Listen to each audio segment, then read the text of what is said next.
আসসালামু আলাইকুম সুপ্রিয় শিক্ষার্থী বন্ধুরা, হাজির হয়ে গেলাম বিজয় দিবস উপলক্ষে খুবই চমৎকার একটি কবিতা আবৃত্তি নিয়ে। আবৃত্তি করছি রুমান রায়হানের লেখা 16ই ডিসেম্বর। মা বলল, শোন রে খোকা, আমার কথা শোন।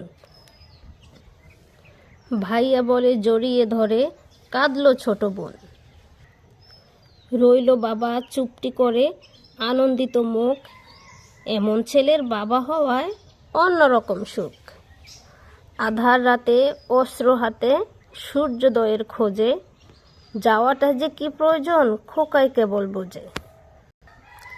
স্বাধীন হব আমরা সবাই বাংলা মায়ের ডাকে, সত্যিই সাড়া না দিয়ে সে কেমন করে থাকে। বোন ও মাকে পেছনে ফেলে সেই খোকাটি শেষে পণ করলো বাঁচতে হলে বাঁচবে স্বাধীন দেশে।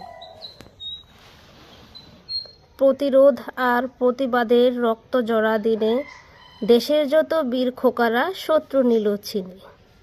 খোকার মতো অনেক খোকার রক্ত ঝরার পরে বাংলাদেশের জন্ম নিল 16ই ডিসেম্বরে। বাংলাদেশের জন্ম নিল 16ই ডিসেম্বরে।